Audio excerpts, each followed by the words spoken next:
tuva mu upper prison kulaba Dr. Besigye n'abasibe abalala bonna abaliyo. Tulabye Bobiwine, tulabye Hajobedi Rutale. Dr. Besigye tusobodde mulaba, bategeeza nti mulwadde nnyo, munafu nnyo, tasobola kuva mu buliri. Ekisinze n'omulwaze nnyo kubanga ali mu kwekalakaasa, yaziira emmere okuva olwokusatu oluwedde kubanga bamusibye awatali musango ate mu bumenyi bw'amateeka. Obubaka bwatuweereza bwatusabye tubawe nti mulwane nga temulwanirira Dr. Besigye yekka wabula abasibe bonna abasibwe kkooti y'amagye mu bumenyi bw'amateeka, abalemezeddwa mu makomera mu bumenyi bw'amateeka. Tutegezeddwa n'okutegeezebwa nti Minisita Museveni bali mu nsi. Olunaku lwajjo yazze mu ddwaliro ng'agezaako okulaba Dr. Besigye, yamwekanze bwekanzi. Sorry, yazze mu kkomera ng'agezaako okumulaba naye teyamulabye, teyayogedde naye, yamwekanze bwekanzi, talina kyeyamugambye.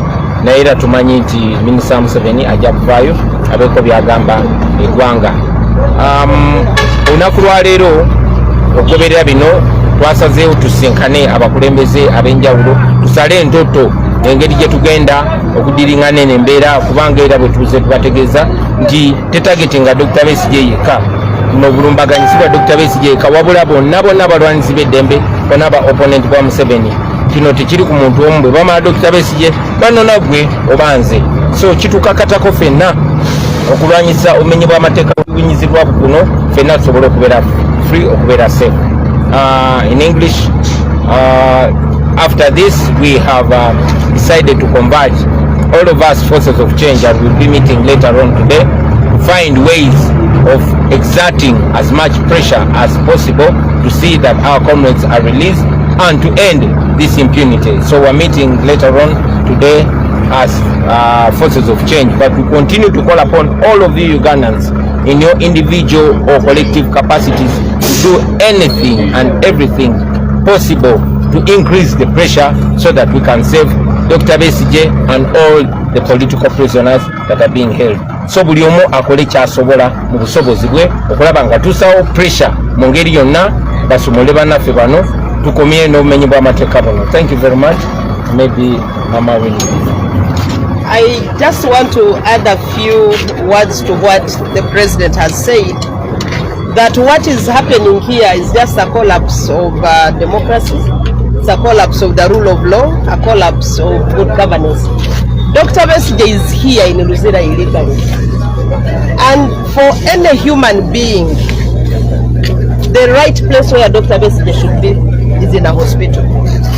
They know that he's here not by any means of law. The court that sentenced him to that put him in prison, the courts of law said it's an incapable court.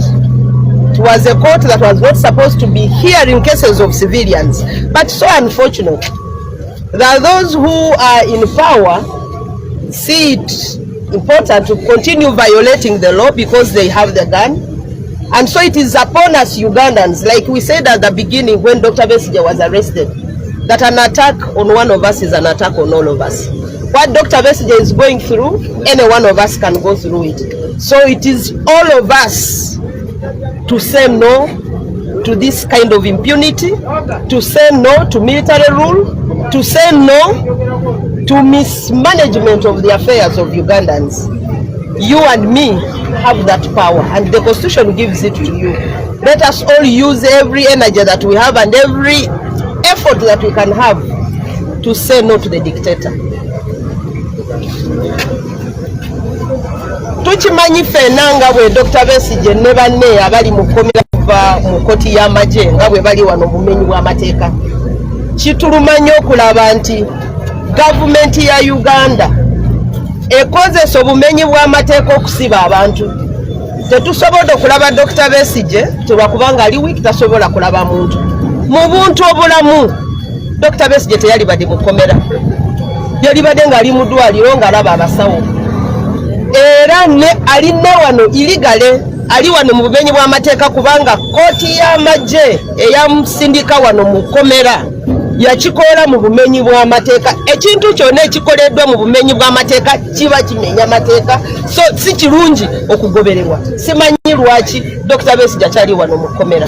So kiri ku gwe nanze okulaba ntukozesa obuyinza bwonna bwe tulina okulwanirira eddembe ly'Abannayuganda, kubanga bakikoze ku Besigye olwaleero enja ajja kuba nze oba gwe nga bwe Pulezidenti akyogedde.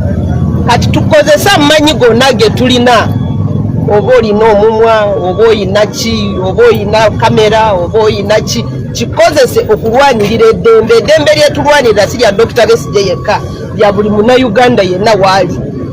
Tukimanyi nti bwe tuva tugenda mu bya campaigns ebyakalulu ebintu bwe biti birabika, batandika okwata abantu bino bye bali kukola Dr. Besigye bya kutukangakanga okulowooza nti fena tugwe essuubi tugwe amaanyi, naye njagala abakunga mwenna muve gye muli. Bino tebitutiisa, kola ekyosobola olabe nti olwanirira eddembe lyo ate ng'olwanirira eddembe lya munno akuli kumpi. Si Dr. Besigye yekka, fena tuli kwerwanako. Mbasaba ekyo kye tuba tukola fenna. Mr. Rock, on behalf of the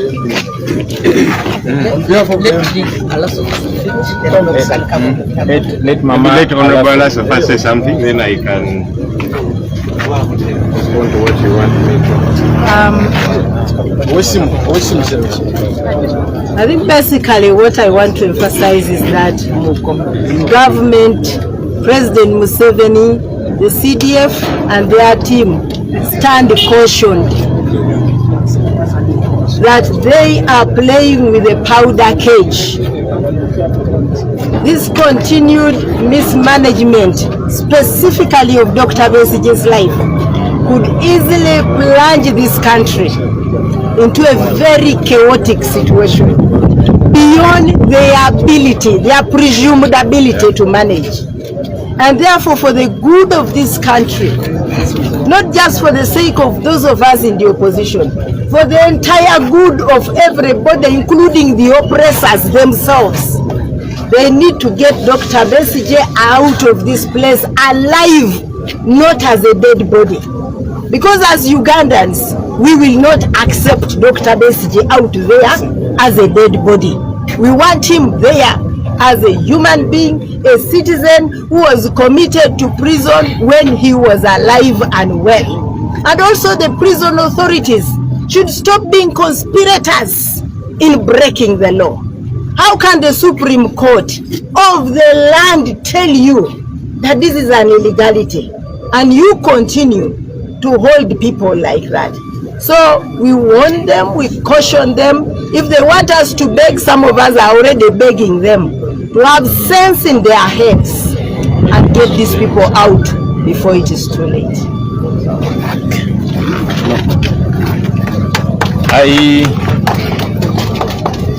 Actually, today has worried us a lot more because previously when we came to see Dr. Kizza Besigye, we were able to see him.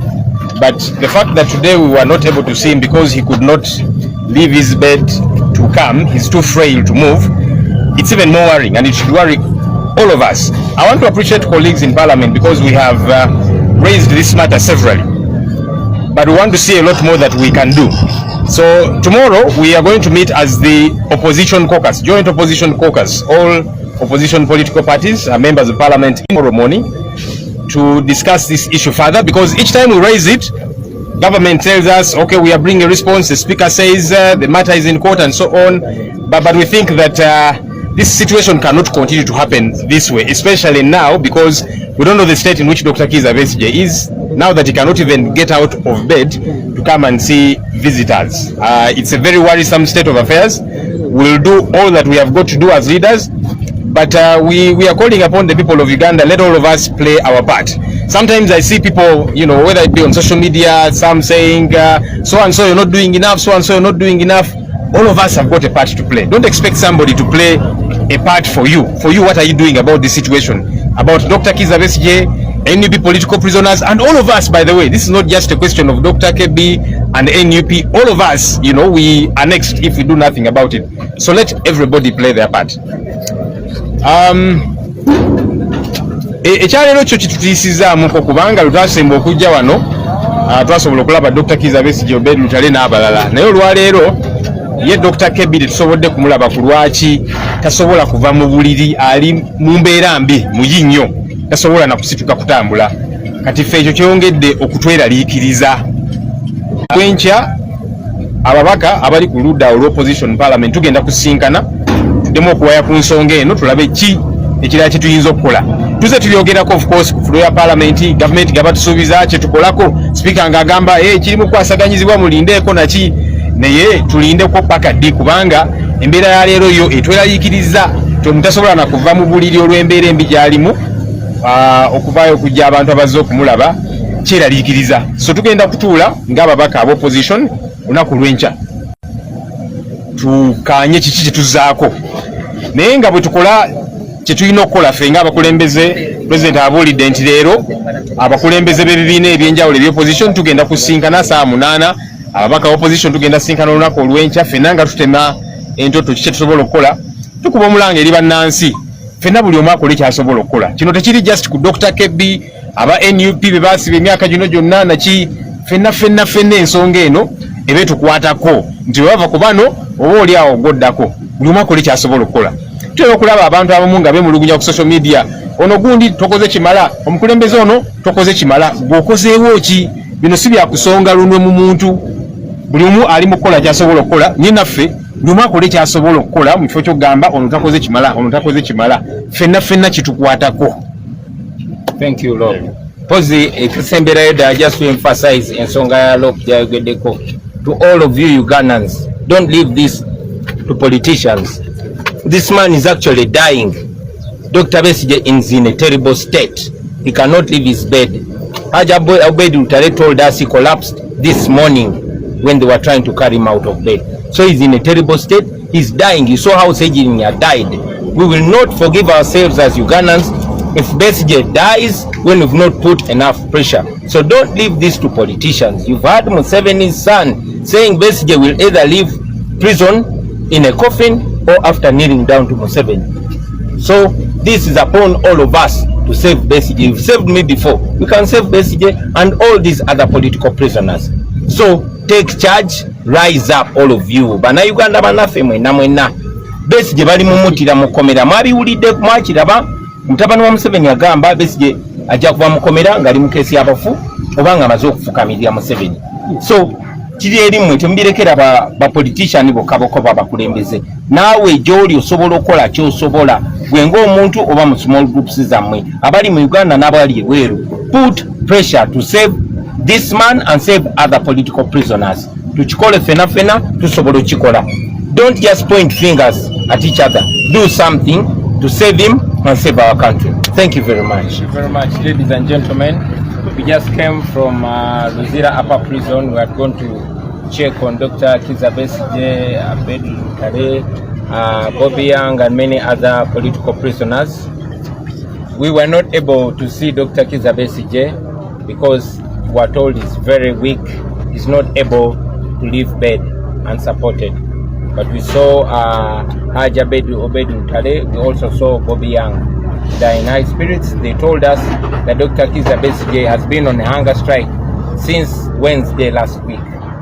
He's increasingly becoming very weak, but he's strong. He sent us a message. He told us to fight not just for him, but for all political prisoners, especially those that are still incarcerated illegally, those that were sent to prison by the military court. He sends you positive energy. He says, fight on, don't give up.